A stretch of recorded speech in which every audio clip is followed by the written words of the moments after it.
ਸਤਿ ਸ਼੍ਰੀ ਅਕਾਲ ਜੀ। ਪੰਜਾਬੀ ਰੇਡੀਓ ਤੇ ਪੰਜਾਬੀ ਟੀਵੀ USA ਵੇਖ ਸੁਣ ਰਹੇ ਸਾਰੇ ਸਰੋਤਿਆਂ ਦਾ ਬਹੁਤ-ਬਹੁਤ ਸਵਾਗਤ ਹੈ ਪ੍ਰੋਗਰਾਮ ਖਬਰ ਤੇ ਨਜ਼ਰ ਦੇ ਵਿੱਚ। ਇਸ ਪ੍ਰੋਗਰਾਮ ਦੇ ਵਿੱਚ ਦੇਸ਼ ਭਰ ਨਾਲ ਜੁੜੀਆਂ ਹੋਈਆਂ ਵੱਖ-ਵੱਖ ਖਬਰਾਂ ਤੇ ਚਾਨਣਾ ਪਾਈਦਾ ਤੇ ਉਹਨਾਂ ਖਬਰਾਂ ਦਾ ਵਿਸ਼ਲੇਸ਼ਣ ਕਰਨ ਦੇ ਲਈ ਸੀਨੀਅਰ ਪੱਤਰਕਾਰ ਮਿੰਟੂ ਗੁਰਸਰੀਆ ਜੀ ਦਾ ਸਾਥ ਹੁੰਦਾ ਹੈ। ਸੋ ਕਰਦੇ ਹਾਂ ਗੁਰਸਰੀਆ ਜੀ ਨੂੰ ਪ੍ਰੋਗਰਾਮ 'ਚ ਸ਼ਾਮਿਲ ਤੇ ਫਿਰ ਅੱਗੇ ਵਧਾਂਗੇ। ਬਹੁਤ-ਬਹੁਤ ਸਵਾਗਤ ਹੈ ਜੀ। ਸ਼ੁਕਰੀਆ ਸਾਰਿਆਂ ਨੂੰ। ਸਤਿ ਸ੍ਰੀ ਅਕਾਲ ਜੀ। ਸਤਿ ਸ਼੍ਰੀ ਅਕਾਲ ਜੀ। ਸੋ ਸਾਡੇ ਅੱਜ ਦੇ ਸਪਾਂਸਰਸ ਦਾ ਕਰਦੇ ਚਲੀਏ ਧੰਨਵਾਦ ਤੇ ਫਿਰ ਉਹ ਖਬਰਾਂ ਦਾ ਕਰਾਂਗੇ। ਖਾਲਸਾ ਇੰਸ਼ੋਰੈਂਸ ਏਜੰਸੀ ਲੰਬੇ ਸਮੇਂ ਤੋਂ ਇੰਸ਼ੋਰੈਂਸ ਦੇ ਖੇਤਰ ਦੇ ਵਿੱਚ ਸੇਵਾਵਾਂ ਨਿਭਾ ਰਹੇ ਨੇ। ਇਹਨਾਂ ਦਾ ਨੰਬਰ ਹੈ 4082722500। ਟਿਰਕੀਆਣਾ ਇਮੀਗ੍ਰੇਸ਼ਨ ਲਾ ਫਰਮ। ਜੇ ਟਿਰਕੀਆਣਾ ਹੋਣਾ ਨਾਲ ਸੰਪਰਕ ਕਰ ਸਕਦੇ ਹੋ ਜੇਕਰ ਇਮੀਗ੍ਰੇਸ਼ਨ ਬਾਬਤ ਕਿਸੇ ਵੀ ਤਰ੍ਹਾਂ ਦੀ ਸਲਾਹ ਲੈਣੀ ਹੈ। Krishan Dhanota Yuba City. Baljinder Singh Nijjar Woodland. GN lube ਵਾਲੇ ਟਰੱਕ ਵਾਸ਼ ਕਰਦੇ ਨੇ, ਆਇਲ ਚੇਂਜ ਕਰਦੇ ਨੇ, 에ਅਰ ਬ੍ਰੇਕਸ ਦਾ ਕੰਮ ਤਸੱਲੀ ਬਖਸ਼ ਕਰਦੇ ਨੇ। ਨਵੇਂ ਪੁਰਾਣੇ ਟਾਇਰ ਵੀ ਤੁਸੀਂ ਇਹਨਾਂ ਤੋਂ ਖਰੀਦ ਸਕਦੇ ਹੋ। ਸੈਂਟਾਨੇਲਾ ਦੇ ਵਿੱਚ ਲੋਕੇਸ਼ਨ ਹੈ। ਨਿੰਮਾ ਸਹੋਤਾ ਹੋਣਾ ਦਾ ਨੰਬਰ ਸਾਂਝਾ ਕਰ ਲੈਂਦੇ ਆ 209-277-0113। Jaswinder Singh Nagra Roseville. Avtar Singh Sangha Yuba City. Baldev Singh Kang Yuba City. ਬਹੁਤ ਬਹੁਤ ਧੰਨਵਾਦ ਹੈ ਇਹਨਾਂ ਸਪਾਂਸਰਸ ਦਾ ਜਿਹੜੇ ਜ਼ਰੀਆ ਬਣਦੇ ਨੇ ਇਹਨਾਂ ਖਬਰਾਂ ਨੂੰ ਤੁਹਾਡੇ ਤੱਕ ਪਹੁੰਚਦਾ ਕਰਨ ਦੇ ਲਈ। ਸੋ ਹੁਣ ਰੁਖ ਕਰਦੇ ਹਾਂ ਜੀ ਖਬਰਾਂ ਦਾ। ਸਭ ਤੋਂ ਪਹਿਲਾਂ ਮਿੰਟੂ ਜੀ ਇੱਕ ਕਥਿਤ ਵੀਡੀਓ ਜਿਹੜੀ ਮਜੀਠੀਆ ਹੋਣਾ ਦੇ ਵੱਲੋਂ ਸਾਂਝੀ ਕੀਤੀ ਗਈ ਹੈ ਆਪਣੇ ਸੋਸ਼ਲ ਮੀਡੀਆ ਦੇ ਉੱਪਰ, ਉਸ ਤੇ ਪਾਇਓ ਚਾਨਣਾ ਜੀ। ਕਹਿੰਦੇ ਨੇ ਕਿ ਅੰਮ੍ਰਿਤਪਾਲ ਸਿੰਘ ਦਾ ਭਰਾ ਉਸ ਵੀਡੀਓ 'ਚ ਮੌਜੂਦ ਹੈ। ਦੇਖੋ ਇਹ ਕੱਲੀ ਉਹਨਾਂ ਨੇ ਸੋਸ਼ਲ ਮੀਡੀਆ ਤੇ ਨਹੀਂ ਪਾਈ ਗੁਰਪ੍ਰੀਤ ਜੀ, ਮੈਂ ਤੁਹਾਨੂੰ ਇੱਥੇ ਥੋੜਾ ਜਿਹਾ ਸਪਸ਼ਟ ਕਰ ਦੇਵਾਂ, ਬਲਕਿ ਇਹਦੇ 'ਚ ਬਕਾਇਦਾ ਪ੍ਰੈਸ ਕਾਨਫਰੰਸ ਕੀਤੀ ਗਈ ਹੈ। ਦੋ ਚੀਜ਼ਾਂ 'ਚ ਫਰਕ ਹੈ ਕਿ ਇੱਕ ਪੀਸੀ ਕੀਤੀ ਜਾਂਦੀ ਹੈ। ਪੀਸੀ ਦਾ ਮਤਲਬ ਹੈ ਕਿ ਕੋਈ ਚੀਜ਼ ਜਿਹੜੀ ਹੈ ਤੁਸੀਂ ਪ੍ਰੈਸ ਨੂੰ ਰਿਲੀਜ਼ ਕਰ ਰਹੇ ਹੋ। ਤਾਂ ਖੈਰ ਇਹਨਾਂ ਨੇ ਆਪਣੇ ਪੇਜ ਤੇ ਵੀ ਪਾਈ ਆ, ਇਹਦੇ 'ਚ ਕੋਈ ਸ਼ੱਕ ਨਹੀਂ, ਕੋਈ ਦੋ ਰਾਏ ਨਹੀਂ।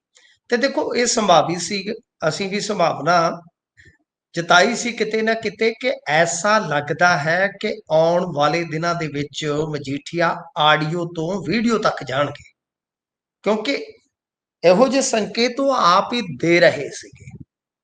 ਇਉਂ ਲੱਗਦਾ ਸੀਗਾ ਕਿ ਸ਼ਾਇਦ ਕੋਈ ਹੋ ਸਕਦਾ ਕਿ ਅੰਮ੍ਰਿਤਪਾਲ ਸਿੰਘ ਦੇ ਨਾਲ ਜੁੜੀ ਕੋਈ ਵੀਡੀਓ ਵਗੈਰਾ ਹੋਵੇ।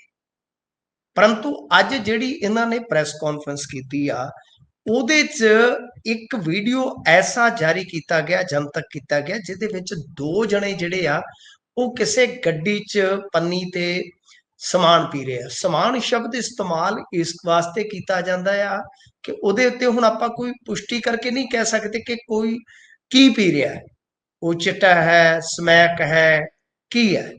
ਉਹ ਕਥਿਤ ਵੀਡੀਓ ਜਿਹੜੀ ਆ ਉਹ ਇਹ ਕਹਿ ਕੇ ਇਹਨਾਂ ਨੇ ਪ੍ਰਚਾਰੀ ਅੱਜ ਵਾਇਰਲ ਕੀਤੀ ਆ ਕਿ ਸੰਬੰਧਿਤ ਵੀਡੀਓ ਦੇ ਵਿੱਚ ਯਾਨੀ ਜਿਹੜਾ ਸ਼ਖਸ ਇੱਕ ਬੈਠਾ ਹੈ ਪੱਗ ਵਾਲਾ ਦਸਤਾਰਧਾਰੀ, ਤਾਂ ਉਹ ਹਰਪ੍ਰੀਤ ਸਿੰਘ ਹੈਪੀ ਆ, ਯਾਨੀ ਅੰਮ੍ਰਿਤਪਾਲ ਸਿੰਘ ਦਾ ਛੋਟਾ ਭਾਈ। ਕਿਉਂਕਿ ਮੁਕੱਦਮਾ ਤੇ ਪਹਿਲਾਂ ਹੀ ਦਰਜ ਹੋਇਆ ਸੀ ਹਰਪ੍ਰੀਤ ਸਿੰਘ ਤੇ, ਜਿਸ ਦਾ ਬਹੁਤ ਆਪਾਂ ਵੇਖਿਆ ਸੀਗਾ ਕਿ ਪੁਰਜ਼ੋਰ ਇਹਨਾਂ ਨੇ ਵਿਰੋਧ ਕੀਤਾ ਸੀਗਾ ਤਰਸੇਮ ਸਿੰਘ ਹੋਰਾਂ ਨੇ, ਕਹਿ ਕੇ ਕਿ ਇਹ ਮੁਕੱਦਮਾ ਜਿਹੜਾ ਹੈ ਉਹ ਸਾਜ਼ਿਸ਼ਨ ਪਾਇਆ ਗਿਆ। ਪਰ ਇਸ ਵੀਡੀਓ ਨੂੰ ਜਨਤਕ ਕਰਨ ਤੋਂ ਬਾਅਦ ਮਜੀਠੀਆ ਨੇ ਹੋਰ ਗੱਲਾਂ ਜਿਹੜੀਆਂ ਕਹੀਆਂ ਹੈ ਉਹਨਾਂ ਉੱਤੇ ਵੀ ਅਤੇ ਉਕਤ ਵੀਡੀਓ ਤੇ ਵੀ ਹੁਣ ਤੱਕ ਕੋਈ ਮੇਰੇ ਖਿਆਲ ਦੇ ਨਾਲ ਅਧਿਕਾਰਤ ਰਿਐਕਸ਼ਨ ਜਿਹੜਾ ਹੈ ਅੰਮ੍ਰਿਤਪਾਲ ਸਿੰਘ ਦੀ ਟੀਮ ਵੱਲੋਂ ਨਹੀਂ ਆਇਆ। ਟੀਮ ਭਾਵ ਕਿ ਕੋਈ ਉਹਨਾਂ ਦੇ ਪਰਿਵਾਰਕ ਮੈਂਬਰ ਚੋਂ ਜਾਂ ਜਥੇਬੰਦੀ ਚੋਂ ਹੁਣ ਤੱਕ ਇਸ ਵੀਡੀਓ ਬਾਰੇ ਨਹੀਂ ਬੋਲਿਆ, ਕਿਉਂਕਿ ਤੁਹਾਨੂੰ ਪਤਾ ਹੀ ਆ ਕਿ ਪਹਿਲੀਆਂ ਜਿਹੜੀਆਂ ਆਡੀਓ ਸੀ ਉਹਨਾਂ ਨੂੰ AI ਜਨਰੇਟਡ ਕਿਹਾ ਗਿਆ ਸੀਗਾ, ਮਤਲਬ ਕਿ ਉਹਨਾਂ ਨੂੰ ਨਕਲੀ ਕਿਹਾ ਗਿਆ ਸੀਗਾ। ਹਾਲਾਂਕਿ ਉਹਨਾਂ ਦਾ ਵਿਵਾਦ ਚੱਲ ਹੀ ਰਿਹਾ ਹੈ। ਉਕਤ ਕਨਵਰਸੇਸ਼ਨ ਦੇ ਵਿੱਚ ਜੋ ਵਿਅਕਤੀ ਹੋਣ ਦਾ ਦਾਅਵਾ ਕਰਦਾ ਸੁਖਪ੍ਰੀਤ ਸਿੰਘ ਹਰੀਨੋ, ਉਹ ਕਹਿੰਦਾ ਕਿ ਮੈਂ ਆਪਣੀ ਆਵਾਜ਼ ਦੇ ਨਮੂਨੇ ਦੇਣ ਵਾਸਤੇ ਤਿਆਰ ਆ। ਉਹ ਹਾਲੇ ਚੱਲ ਹੀ ਰਹੀ ਗੱਲ, ਤਾਂ ਹੁਣ ਇਧਰੋਂ ਆ ਗਿਆ ਮਸਲਾ ਵੀਡੀਓ ਦਾ। ਦੇਖੋ ਇਹ ਅੱਗੇ ਵੀ ਰੌਲਾ ਪਿਆ, ਉਦੋਂ ਵੀ ਨਾ ਗੁਰਪ੍ਰੀਤ ਜੀ ਚਰਚਾ ਸੀ ਕਿ ਕੋਈ ਵੀਡੀਓ ਹੈ ਜੀ, ਕੋਈ ਕੁਛ ਆ। ਦੇਖੋ ਖਾਣ ਪੀਣ ਵਾਲਾ ਕੋਈ ਵੀ ਬੰਦਾ ਹੈ ਨਾ, ਕੋਈ ਵੀ ਬੰਦਾ, ਤੇ ਤੁਹਾਨੂੰ ਪਤਾ ਹੀ ਆ ਉਹ ਮਤਲਬ ਕਿ ਕਿਸੇ ਨਾ ਕਿਸੇ ਪੱਖ ਤੋਂ ਕਿਸੇ ਨਾ ਕਿਸੇ ਥਾਂ ਤੇ ਜਾ ਕੇ ਕਮਜ਼ੋਰ ਪੈ ਜਾਂਦਾ ਹੈ। ਮੈਂ ਨਹੀਂ ਕਹਿੰਦਾ ਕਿ ਵੀਡੀਓ 'ਚ ਕੌਣ ਹੈ, ਪਰ ਗੱਲ ਇਹ ਹੈ ਕਿ ਉਸ ਵੇਲੇ ਵੀ ਚਰਚਾ ਚੱਲੀ ਸੀ। ਆਪਾਂ ਤਸਦੀਕ ਨਹੀਂ ਕਰਦੇ ਕਿ ਵੀਡੀਓ ਅਸਲੀ ਹੈ ਨਕਲੀ ਹੈ ਫਲਾਂ ਟਮਕਾ, ਪਰ ਉਦੋਂ ਵੀ ਚਰਚਾ ਚੱਲ ਰਹੀ ਸੀ ਕਿ ਵੀਡੀਓ ਹੈ। ਇਹ ਗੱਲ ਮੈਂ ਮਤਲਬ ਕਿ ਕਈਆਂ ਦੇ ਮੂੰਹੋਂ ਸੁਣੀ ਆ, ਚਾਹੇ ਉਹ ਪੁਲਿਸ ਜੀ ਫੋਰਸ ਦਾ ਹਿੱਸਾ ਹੋਣ, ਚਾਹੇ ਕੁਝ ਲੀਡਰ ਹੋਣ, ਤਾਂ ਉਹਨਾਂ ਨੇ ਜੀ ਵੀ ਇਹ ਗੱਲ ਜਿਹੜੀ ਆ ਗੱਲਾਂ ਗੱਲਾਂ 'ਚ ਕਹੀ ਸੀ ਕਿ ਵੀਡੀਓ ਹੈ ਨਾ।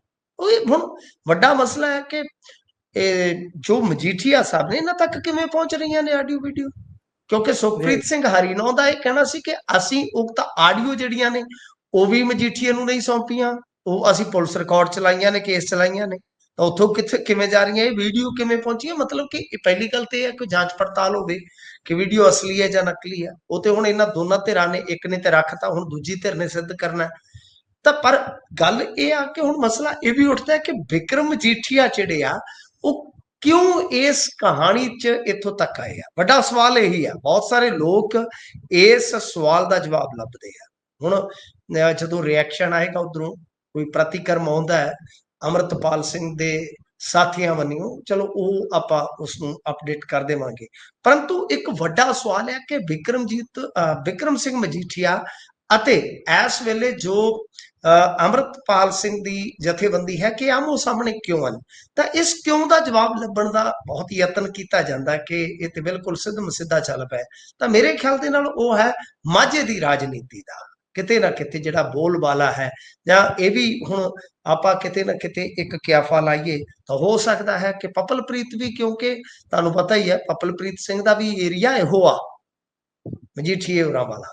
ਤਾਂ ਕਹਿਣ ਦਾ ਭਾਵ ਇਹ ਹੈ ਕਿ ਕੱਲ ਨੂੰ ਗਾ ਇਲੈਕਸ਼ਨ ਵਗੈਰਾ ਜਿਹੜੇ ਆਉਣੇ ਨੇ, ਕਿਉਂਕਿ ਹੁਣ ਵੋਟਾਂ ਦੇ ਸਿਰ ਆ ਗਈਆਂ ਸਮਝੋ, ਤਾਂ ਕਿਤੇ ਨਾ ਕਿਤੇ ਇਸ ਚੀਜ਼ ਵੱਲ ਵੀ ਜੋੜਿਆ ਜਾ ਰਿਹਾ ਹੈ। ਦੇਖੋ ਮੈਂ ਵਾਰ-ਵਾਰ ਕਹਿ ਰਿਹਾ, ਸਾਡਾ ਡਿਸਕਲੇਮਰ ਹੈ ਕਿ ਅਸੀਂ ਕਿਸੇ ਵੀ ਵੀਡੀਓ ਦੀ ਪੁਸ਼ਟੀ ਨਹੀਂ ਕਰਦੇ, ਅਸੀਂ ਕਿਸੇ ਵੀ ਦਾਅਵੇ ਦੀ ਆਪਣੇ ਪੱਧਰ ਤੇ ਪੁਸ਼ਟੀ ਨਹੀਂ ਕਰਦੇ, ਅਸੀਂ ਕਿਸੇ ਵੀ ਬਿਆਨ ਨੂੰ ਇਹ ਨਹੀਂ ਕਹਿੰਦੇ ਕਿ ਇਹੀ ਸਹੀ ਹੈ ਤੇ ਦੂਜੇ ਦਾ ਗਲਤ ਹੈ। ਦਾਅਵੇ ਸਾਰੇ ਕਰਦੇ ਰਾਜਨੀਤੀ ਦੇ ਵਿੱਚ, ਪਰੰਤੂ ਇਹ ਇੱਕ ਗੁੰਝਲਦਾਰ ਸਵਾਲ ਬਣਿਆ ਪਿਆ ਸੀਗਾ ਕਿ ਆਖਰਕਾਰ ਵਿਕਰਮ ਮਜੀਠੀਆ ਮੈਦਾਨ 'ਚ ਕਿਉਂ ਆਇਆ। ਤਾਂ ਉਹ ਕਿਤੇ ਨਾ ਕਿਤੇ ਇਸ ਪੱਖ ਤੋਂ ਆਪਾਂ ਪੜਚੋਲ ਸਕਦੇ ਹਾਂ। ਬਾਕੀ ਹੋਰ ਵੀ ਕੁਝ ਗੱਲਾਂ ਕਹੀਆਂ ਨੇ, ਜਤਿੰਦਰ ਸਿੰਘ ਭੰਗੂ ਹੋਰਾਂ ਦਾ ਮਸਲਾ ਉੱਠਿਆ ਕਿ ਇਹ ਮੁੱਖ ਮੰਤਰੀ ਦੀ ਸਟੇਜ ਤੇ ਕਿਵੇਂ ਦਿਖੇ ਨੇ, ਹਾਲਾਂਕਿ ਉਹ ਅਫਸਰਸ਼ਾਹੀ ਦੇ ਵਿੱਚ ਆ ਤੇ ਆਪਾਂ ਨੂੰ ਵੀ ਪਤਾ ਕਿ ਜਦੋਂ ਤੱਕ ਕੋਈ ਅਫਸਰਸ਼ਾਹੀ ਦੇ ਵਿੱਚ ਹੈ ਤਾਂ ਸਟੇਜ ਸਾਂਝੀ ਕਰ ਸਕਦਾ। ਹਾਲਾਂਕਿ ਉਹਨਾਂ ਨੇ ਫਿਕਸ ਮੈਚ ਦਾ ਵੀ ਕਿਹਾ।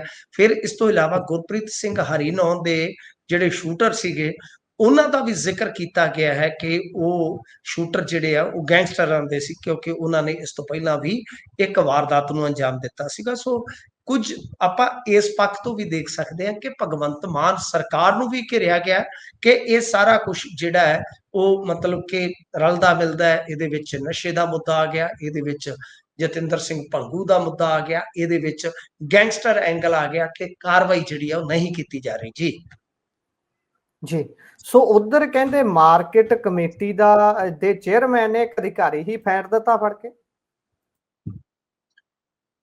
ਹਾਂਜੀ ਦੇਖੋ, ਇਹ ਸਾਡੇ ਲਾਗੇ ਹੀ ਆ ਜੀ, ਅਰਨੀ ਵਾਲਾ ਮੰਡੀ ਅਰਨੀ ਵਾਲਾ, ਤੇ ਉਹ ਮਤਲਬ ਕਿ ਇੱਕ ਛੋਟਾ ਜਿਹਾ ਸ਼ਹਿਰ ਲਾ ਲਓ, ਮੰਡੀ ਆ, ਕੋਈ ਵੱਡਾ ਮਤਲਬ ਕਿ ਇਹ ਨਹੀਂ ਹੈਗਾ ਕਿ ਬਹੁਤ ਵੱਡਾ ਸ਼ਹਿਰ ਆ, ਮੰਡੀ ਅਰਨੀ ਵਾਲਾ ਹੀ ਕਹਿੰਦੇ ਆ। ਤਾਂ ਮਤਲਬ ਕਿ ਇੱਥੋਂ ਇਹ ਗੱਲ ਨਿਕਲਦੀ ਹੈ ਕਿ ਸਾਡੇ ਮਲੋਟ ਦਾ ਹੀ ਇੱਕ ਗੌਰਵ ਮੋਂਗਾ ਨਾਮ ਦਾ ਸੁਪਰਵਾਈਜ਼ਰ ਸੀ ਉੱਥੋਂ ਦੀ ਮਾਰਕੀਟ ਕਮੇਟੀ ਦਾ, ਉਸਨੇ ਦੋਸ਼ ਲਾਇਆ ਹੈ ਕਿ ਜਿਹੜਾ ਕੁਲਦੀਪ ਸਿੰਘ ਕੰਧ ਵਾਲਾ ਹਾਜ਼ਰ ਖਾਂ ਬਿਲਕੁਲ ਲਾਗੇ ਪਿੰਡ ਹੈ ਜੀ ਇੱਥੇ ਅਰਨੀ ਵਾਲੇ ਦੇ, ਕਿ ਉੱਥੋਂ ਦਾ ਜਿਹੜਾ ਚੇਅਰਮੈਨ ਹੈ ਉਸਨੇ ਅਤੇ ਉਸਦੇ ਦੋ ਸਾਥੀਆਂ ਨੇ ਉਹਨੂੰ ਬਹੁਤ ਬੁਰੀ ਤਰ੍ਹਾਂ ਕੁੱਟਿਆ। ਤੇ ਕੁੱਟਣ ਦਾ ਕਾਰਨ ਇਹ ਸੀ ਕਿ ਉਹ ਬੋਲੀ ਲਵਾ ਰਿਹਾ ਸੀ, ਯਾਨੀ ਫਸਲ ਦੀ ਖਰੀਦੋ ਫਰੋਖਤ ਜਿਹੜੀ ਹੈ ਉਹ ਚਲਵਾ ਰਿਹਾ ਸੀਗਾ, ਤੇ ਇਹ ਕਹਿੰਦੇ ਸੀ ਕਿ ਸਾਡੇ ਪੁੱਛੇ ਤੋਂ ਬਗੈਰ ਤੂੰ ਬੋਲੀ ਕਿਉਂ ਚਲਾਈ ਆ। ਜੀ ਹੁਣ ਉਧਰੋਂ ਜਿਹੜਾ ਹੈਗਾ ਕੁਲਦੀਪ ਸਿੰਘ, ਕਿਉਂਕਿ ਦੇਖੋ ਉਹਦੇ ਸੱਟਾਂ ਲੱਗੀਆਂ ਨੇ, ਉਹ ਦਾਖਲ ਹੈ ਫਾਜ਼ਿਲਕਾ ਹਸਪਤਾਲ ਦੇ ਵਿੱਚ। ਮੇਰੀ ਖੁਦ ਗੱਲ ਹੋਈ ਹੈ ਉਹਨਾਂ ਦੇ ਨਾਲ ਜਿਹੜੇ ਕਹਿ ਲਓ ਕਿ ਪੀੜਤ ਆ, ਉਹ ਕਹਿੰਦੇ ਕਿ ਮੈਨੂੰ ਲੰਮਿਆਂ ਪਾ ਕੇ ਉੱਥੇ ਕੁੱਟਿਆ ਗਿਆ ਦਫ਼ਤਰ ਦੇ ਵਿੱਚ। ਹਾਲਾਂਕਿ ਸੀਸੀਟੀਵੀ ਕੈਮਰਿਆਂ ਬਾਰੇ ਪੁੱਛਿਆ ਸੀ ਮੈਂ, ਉਹ ਕਹਿੰਦੇ ਕਿ ਅੰਦਰ ਤੇ ਹੈ ਨਹੀਂ, ਪਰ ਬਾਹਰਲੇ ਪਾਸੇ ਪੈਟਰੋਲ ਪੰਪ ਤੇ ਜਿੱਥੇ ਸਾਡਾ ਦਫ਼ਤਰ ਹੈ ਉੱਥੇ ਸੀਸੀਟੀਵੀ ਹੈਗੇ ਆ, ਤੇ ਉਹ ਜਾਂਚੇ ਪਰਖੇ ਜਾ ਸਕਦੇ ਆ। ਕਿਉਂਕਿ ਜਿਹੜਾ ਚੇਅਰਮੈਨ ਆ ਉਹ ਹੁਣ ਮੁੱਕਰ ਰਿਹਾ, ਉਹ ਕਹਿੰਦਾ ਜੀ ਮੈਂ ਤੇ ਉਸ ਜਗ੍ਹਾ ਤੇ ਹੈ ਹੀ ਨਹੀਂ ਸੀ, ਇਹ ਕੰਮ ਚੋਰ ਆ, ਮੇਰੇ ਨਾਲ ਜ਼ਿਆਦਤੀ ਹੋ ਰਹੀ। ਉਲਟਾ ਕਹਿ ਰਿਹਾ ਕਿ ਮੇਰੇ ਨਾਲ ਜ਼ਿਆਦਤੀ ਹੋ ਰਹੀ ਆ, ਕਿ ਬੇਵਜ੍ਹਾ ਮੇਰੇ ਤੇ ਇਲਜ਼ਾਮਾਤ ਲੱਗ ਰਹੇ ਨੇ। ਇਹ ਵੀ ਹੁਣ ਜਗੋਂ 13ਵੀਂ ਗੱਲ ਆ, ਮੈਂ ਤੇ ਹੈਰਾਨ ਆ ਕਿ ਭਾਈ ਇਹਨਾਂ ਦੇ ਨਾਲ ਹੀ ਧੱਕੇ ਹੋ ਰਹੇ ਨੇ ਇਹਨਾਂ ਦੀ ਸਰਕਾਰ ਦੇ ਵਿੱਚ। ਇਹ ਤੇ ਉਲਟੇ ਬਾਂਸ ਬਰੇਲੀ ਨੂੰ ਜਾਣ ਵਾਲੀ ਗੱਲ ਹੋਈ ਪਈ ਆ। ਜੇ ਦੇਖੋ ਦਰਜੀਆਂ ਦੇ ਕੱਪੜੇ ਪਾਟੇ ਹੋਣ ਤੇ ਉਹਨਾਂ ਨੇ ਦੂਜਿਆਂ ਦੇ ਕੀ ਸਿਉਣੇ ਆ। ਇਹ ਬੜੀ ਵੱਡੀ ਗੱਲ ਹੈ ਕਿ ਇਹਨਾਂ ਦੇ ਨਾਲ ਹੀ ਧੱਕਾ ਹੋ ਰਿਹਾ। ਸੋ ਗੱਲ ਇਹ ਆ ਕਿ ਉੱਥੋਂ ਜੋ ਚੀਜ਼ਾਂ ਸੁਣਨ ਦੇ ਵਿੱਚ ਆਈਆਂ ਹੈ ਕਿ ਜਿਹੜਾ ਇਹ ਚੇਅਰਮੈਨ ਆ, ਇਸ ਚੇਅਰਮੈਨ ਦਾ ਕੁਝ ਆੜਤੀਆਂ ਨਾਲ ਵੀ ਅੱਗੇ ਹੋਇਆ 19-21 ਵਾਲਾ ਹਿਸਾਬ ਕਿਤਾਬ। ਤੇ ਹੁਣ ਜਦੋਂ ਇਹ ਆ ਗਿਆ ਦਾੜ ਹੇਠ ਤੇ ਕੁਝ ਆੜਤੀਏ ਜਿਹੜੇ ਆ ਹੁਣ ਪੂਰਾ ਮਤਲਬ ਕਿ ਇਸ ਮਾਮਲੇ ਨੂੰ ਭਖਾ ਰਹੇ ਨੇ। ਪਰ ਇਹਦੀ ਚਰਚਾ ਸਾਡੇ ਇਲਾਕੇ ਦੇ ਵਿੱਚ ਪੂਰੀ ਆ ਤੇ ਬਹੁਤ ਸਾਰੇ ਲੋਕ ਜਿਹੜੇ ਆ ਉਹ ਇਸ ਚੇਅਰਮੈਨ ਦੀ ਨਿਖੇਧੀ ਕਰ ਰਹੇ ਆ। ਇਸ ਦਾ ਬਹੁਤ ਜ਼ਿਆਦਾ ਕਹਿ ਲਓ ਕਿ ਜਲੂਸ ਨਿਕਲ ਰਿਹਾ ਸੋਸ਼ਲ ਮੀਡੀਆ ਤੇ ਵੀ ਤੁਸੀਂ ਦੇਖੋਗੇ ਤਾਂ ਇਸ ਘਟਨਾ ਤੋਂ ਬਾਅਦ ਕਈ ਸਵਾਲ ਜਿਹੜੇ ਆ ਖੜੇ ਹੋਏ ਆ ਕਿ ਬਈ ਇਹ ਚੱਲ ਕੀ ਰਿਹਾ ਹੈ। ਆਮ ਆਦਮੀ ਪਾਰਟੀ ਦੀ ਸਰਕਾਰ ਦੇ ਵਿੱਚ ਚੱਲ ਕੀ ਰਿਹਾ ਕਿ ਤੁਸੀਂ ਆ ਵੇਖੋ ਨਾ ਕਿ ਇੱਕ ਚੇਅਰਮੈਨ ਤੇ ਇਸ ਤਰ੍ਹਾਂ ਦੇ ਇਲਜ਼ਾਮਤ ਲੱਗੇ ਤੇ ਹੁਣ ਉਹ ਕਹਿ ਰਿਹਾ ਕਿ ਜੀ ਮੇਰੇ ਨਾਲ ਹੀ ਧੱਕਾ ਹੋ ਰਿਹਾ, ਸਮਝ ਤੋਂ ਬਾਹਰ ਹੈ। ਆਖੇ ਕੰਮ ਚੋਰ ਸੀ। ਦੇਖੋ ਕੋਈ ਕੰਮ ਚੋਰ ਜੇ ਹੈ ਤਾਂ ਉਹਦੀ ਸ਼ਿਕਾਇਤ ਕੀਤੀ ਜਾ ਸਕਦੀ ਆ। ਤੇ ਜੇ ਆਪਾਂ ਇਹ ਵੇਖੀਏ ਕਿ ਝੂਠੇ ਇਲਜ਼ਾਮਾਂ ਦੀ ਗੱਲ ਕਰੀਏ, ਕੋਈ ਆਪਣੇ ਏਦਾਂ ਸੱਟਾ ਮਾਰ ਕੇ ਸਰਕਾਰੀ ਮੁਲਾਜ਼ਮ ਝੂਠਾ ਕੇਸ ਬਣਾਉਣ ਵਾਸਤੇ ਕਿਸੇ ਸਰਕਾਰ ਦੇ ਏਡੇ ਵੱਡੇ ਅਹੁਦੇਦਾਰ ਨਾਲ ਕਿਉਂ ਭਿੜੇਗਾ? ਕਿਸੇ ਦੀ ਖੁੱਤੀ ਚੱਕ ਚ ਹੋਇਆ? ਤੁਸੀਂ ਮੈਨੂੰ ਦੱਸੋ। ਇਸ ਕਰਕੇ ਕੁਝ ਨਾ ਕੁਝ ਤੇ ਹੈ। ਹੁਣ ਜਾਂਚ ਪੜਤਾਲ ਹੋਣੀ ਚਾਹੀਦੀ ਆ। ਤੇ ਵੈਸੇ ਪੁਲਿਸ ਨੇ ਮੁਕੱਦਮਾ ਦਰਜ ਕਰ ਲਿਆ ਇਹਦੇ ਤੇ ਅਤੇ 2 ਹੋਰਾਂ ਤੇ, ਇੱਕ ਅਣਪਛਾਤਾ ਇੱਕ ਕੋਈ ਜਗਸੀਰ ਸਿੰਘ ਹੈ। ਤਾਂ ਗੱਲ ਇਹ ਆ ਕਿ ਪੁਲਿਸ ਦੇ ਸੋਰਸਸ ਵੀ ਜੇ ਆਪਾਂ ਉਹਨਾਂ ਨੂੰ ਟੋਈਏ ਤਾਂ ਉਹ ਕਹਿੰਦੇ ਆ ਕਿ ਭਾਈ ਦਿੱਲੀੋਂ ਤੱਕ ਸਾਨੂੰ ਫੋਨ ਆਏ ਨੇ। ਹੁਣ ਮੈਂ ਰਿਵੀਲ ਨਹੀਂ ਕਰ ਸਕਦਾ ਬਹੁਤਾ ਕਿ ਦਿੱਲੀੋਂ ਫੋਨ ਆਏ ਨੇ ਕਿ ਪਰਚਾ ਕੱਟ ਦਿੱਤਾ ਜਾਣਾ ਚਾਹੀਦਾ, ਕਿਉਂਕਿ ਸਰਕਾਰ ਨੂੰ ਪਤਾ ਹੈ ਕਿ ਹੁਣ ਹੋਰ ਬਦਨਾਮੀ ਜਿਹੜੀ ਅਫੋਰਡ ਨਹੀਂ ਕੀਤੀ ਜਾ ਸਕਦੀ। ਲਿਹਾਜ਼ਾ ਪਰਚਾ ਦਰਜ ਹੋ ਗਿਆ। ਇਹ ਜਿਹੜਾ ਲੀਡਰ ਹੈ ਇਹ ਆਪਣਾ ਪੱਖ ਜ਼ਰੂਰ ਰੱਖ ਰਿਹਾ ਹੈ, ਪਰ ਦਰਅਸਲ ਗੱਲ ਇਹ ਆ ਕਿ ਹੁਣ ਜੇ ਆਪਾਂ ਇਹਨਾਂ ਚੀਜ਼ਾਂ ਨੂੰ ਵੇਖੀਏ ਤੇ ਕਾਫੀ ਕਹਿ ਲਓ ਸਰਕਾਰ ਦੀ ਜਾਂ ਆਮ ਆਦਮੀ ਪਾਰਟੀ ਦੀ ਬਦਨਾਮੀ ਹੋ ਰਹੀ ਹੈ ਨਾ ਮਾਮਲਿਆਂ ਦੇ ਵਿੱਚ। ਤਾਂ ਹੁਣ ਇਹ ਦੇਖਣਾ ਹੋਏਗਾ ਕਿ ਕੀ ਹੁੰਦਾ ਅੱਗੇ, ਕਾਨੂੰਨੀ ਲੜਾਈ ਕਿਸ ਤਰ੍ਹਾਂ ਅੱਗੇ ਵੱਧਦੀ ਆ। ਅੱਜ ਉੱਥੇ ਧਰਨਾ ਵੀ ਲੱਗਾ ਸੀਗਾ। ਤੇ ਦੂਜੀ ਗੱਲ ਜਿਹੜੀ ਆ ਮੈਨੂੰ ਇਹ ਵੀ ਪਤਾ ਲੱਗੀ ਆ ਕਿ ਚੇਅਰਮੈਨੀ ਜਿਹੜੀ ਆ ਉਹ ਇੱਥੇ ਕਿਤੇ ਕਹਿ ਲਓ ਕਿ ਕਿਸੇ ਲੋਕਲ ਨੇਤਾ ਦੀ ਸਿਫਾਰਿਸ਼ ਤੇ ਨਹੀਂ ਆਂਦੇ, ਇੱਕ ਬਾਬੇ ਦੀ ਸਿਫਾਰਿਸ਼ ਤੇ ਮਿਲੀ ਹੈ। ਵੀ ਮੈਂ ਕਮਾਲ ਮੰਨ ਗਿਆ, ਕਹਿੰਦੇ ਇੱਕ ਬਾਬਾ ਹੀ ਜਿਹੜਾ ਹੈ ਉਹ ਸਾਰਾ ਕੁਝ ਫਿੱਟ ਕਰ ਗਿਆ ਸੀ ਜੀ। ਸੋ ਅਗਲੀ ਖਬਰ ਤੇ ਚਲੀਏ। ਬੇਸ਼ੱਕ ਬੇहद ਇੰਟਰਸਟ ਹੈ ਮੇਰਾ ਇਸ ਖਬਰ 'ਚ, ਕਿਉਂਕਿ ਅੱਜ ਮੈਂ ਥੋੜਾ ਖਬਰਾਂ ਤੋਂ ਟੁੱਟਾ ਰਿਹਾ ਤੇ ਮੈਂ ਤੁਹਾਡੇ ਤੋਂ ਜਾਣਨਾ ਚਾਹੁੰਦਾ ਇਹਨੂੰ ਡਿਟੇਲ ਦੇ ਵਿੱਚ। ਕਹਿੰਦੇ ਪੰਜਾਬ ਦੇ ਵਿੱਚ ਪਲਾਨ ਬਣ ਚੁੱਕਿਆ ਪੂਰਾ, ਨਸ਼ੇ ਤੋਂ ਮੁਕਤ ਕਿੱਦਾਂ ਕਰਨਾ ਹੈ ਪੰਜਾਬ ਨੂੰ। ਤੇ ਇਹ ਪਲਾਨ ਦੇ ਬਾਰੇ ਗੱਲ ਕਰ ਰਹੇ ਸੀ ਕਾਰਜਕਾਰੀ ਡੀਜੀਪੀ ਪੰਜਾਬ। ਪਾਇਓ ਜ਼ਰਾ ਚਾਨਣਾ, ਕਿਹੜਾ ਪਲਾਨ ਬਣਾਇਆ ਤੇ ਕਦੋਂ ਤੱਕ ਕਹਿੰਦੇ ਨਿਬੇੜ ਦੇਣਗੇ ਪੰਜਾਬ 'ਚੋਂ ਨਸ਼ੇ ਵਾਲਾ ਜਿਹੜਾ ਇਹ ਫਾਹਾ ਹੈ ਤੇ ਪੰਜਾਬ ਪੈ ਜੂ ਸਹੀ ਲੀਹ ਤੇ। ਦੇਖੋ ਗੱਲ ਇਹ ਹੈ ਕਿ ਇਹਨਾਂ ਨੇ 31 ਮਈ ਦਾ ਟਾਈਮ ਮਿੱਥਿਆ ਹੈ, 31 ਮਈ ਤੱਕ ਕਿ ਅਫਸਰਾਂ ਦੀ ਕਾਰਗੁਜ਼ਾਰੀ ਦੀ ਸਮੀਖਿਆ ਹੋਵੇਗੀ ਤੇ ਉਸ ਸਮੀਖਿਆ ਤੋਂ ਬਾਅਦ ਜਿੱਥੇ ਕਿਤੇ ਕੋਈ ਢਿੱਲ ਮੱਠ ਹੋਈ ਉੱਥੇ ਕਾਰਵਾਈ ਹੋਏਗੀ। ਇਹਨਾਂ ਦੇ ਕਹਿਣ ਦਾ ਮਤਲਬ ਤੇ ਇਹੋ ਆ ਨਾ। ਹੁਣ ਇਹਨਾਂ ਨੇ ਯਾਨੀ 2-3 ਪੱਧਰੀ ਆਪਦਾ ਜਿਹੜਾ ਫਾਰਮੂਲਾ ਬਣਾਇਆ ਕਿ ਇੱਕ ਤੇ ਪੀਲਾ ਪੰਜਾ ਤੁਹਾਨੂੰ ਪਤਾ ਜੋ ਚੱਲਦਾ ਹੈ, ਦੂਸਰਾ ਪ੍ਰਾਪਰਟੀਆਂ ਅਟੈਚ ਕਰਨੀਆਂ ਵਗੈਰਾ ਵਗੈਰਾ।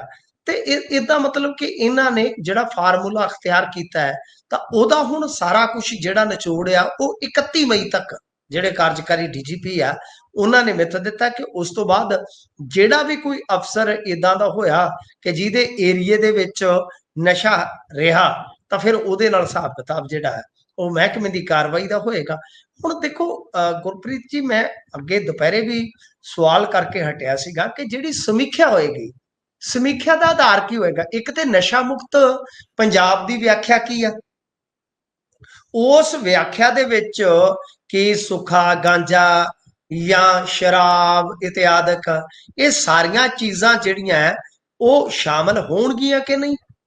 ਬੀੜੀ ਸਿਗਰਟ ਜੋ ਵੀ ਹੈ ਲਟਰਮ ਫਟਰਮ, ਇਸ ਵਿਆਖਿਆ ਨੂੰ ਇੱਕ ਤੇ ਕਿਤੇ ਨਾ ਕਿਤੇ ਕਹਿ ਲਈਏ ਕਿ ਜਗਿਆਸਾ ਵਸ ਮੈਂ ਦੇਖ ਰਿਹਾ ਕਿ ਇਹਦੀ ਵਿਆਖਿਆ ਕੀ ਹੋਏਗੀ।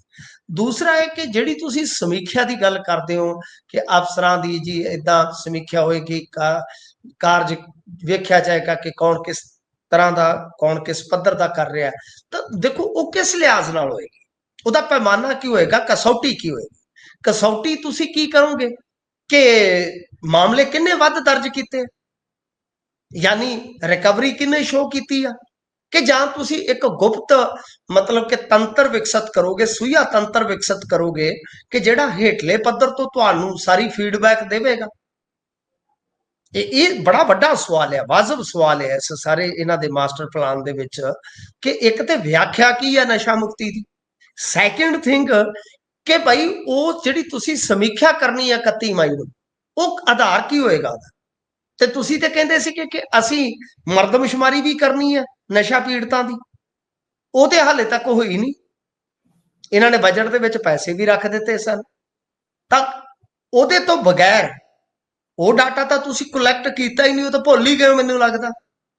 ਤਾਂ ਜਿਹੜਾ ਤੁਸੀਂ 31 ਮਈ ਨੂੰ ਸਮੀਖਿਆ ਵਾਲਾ ਕੰਮ ਕਰੋਗੇ ਜਾਂ ਜਿਹੜਾ ਤੁਸੀਂ ਸਮਾਂ ਮਿੱਥਿਆ ਵਾ, ਉੱਥੇ ਜਿਹੜਾ ਪੈਮਾਨਾ ਕੀ ਹੋਏਗਾ, ਕਿਸ ਆਧਾਰ ਤੇ ਇਹ ਜਿਹੜੀ ਮਤਲਬ ਕਿ ਫੈਸਲਾ ਕੁਨ ਘੜੀ ਆਏਗੀ ਕਿ ਤੁਸੀਂ ਇਸ ਨੂੰ ਨਸ਼ਾ ਮੁਕਤ ਪੰਜਾਬ ਮੰਨੋਗੇ ਜਾਂ ਨਸ਼ਾ ਯੁਕਤ ਪੰਜਾਬ ਮੰਨੋਗੇ। ਤੇ ਜੇ ਉਹ ਪਰਚਿਆਂ ਦੇ ਆਧਾਰ ਤੇ ਹੋਏਗਾ, ਰਿਕਵਰੀ ਦੇ ਆਧਾਰ ਤੇ ਹੋਏਗਾ, ਜਾਂ ਪਰਫਾਰਮੈਂਸ ਦੇਖੀ ਜਾਏਗੀ ਜਿਹੜੇ ਅਫਸਰਾਨ ਆ, ਤਾਂ ਫਿਰ ਉਹ ਤਾਂ ਅੱਗੇ ਵੱਧ ਕੇ ਪਰਚੇ ਦਰਜ ਕਰਨਗੇ ਕਿ ਮੇਰੇ ਥਾਣੇ ਦੇ ਪਰਚੇ ਪਿੱਛੇ ਨਾ ਰਹਿ ਜਾਣ, ਮੇਰੇ ਥਾਣੇ ਦੇ ਪਰਚੇ ਪਿੱਛੇ ਨਾ ਰਹਿ ਜਾਣ। ਤੇ ਫਿਰ ਹਾਲ ਹੋਏਗਾ ਉਹ ਸਾਡੇ ਲੰਬੀ ਥਾਣੇ ਦੀ ਪੁਲਿਸ ਵਾਂਗੂ। ਤੁਹਾਨੂੰ ਪਤਾ ਨਾ, ਉਹ ਲਿਬੜੇ ਲਿਫਾਫੇ ਦੇ ਕੇਸ ਦਰਜ ਕਰੀ ਬੈਠੇ ਆ, ਕਹਿੰਦੇ ਭੁੱਕੀ ਨਾਲ ਲਿਬੜਿਆ ਲਿਫਾਫਾ ਬਰਾਮਦ ਹੋ ਗਿਆ।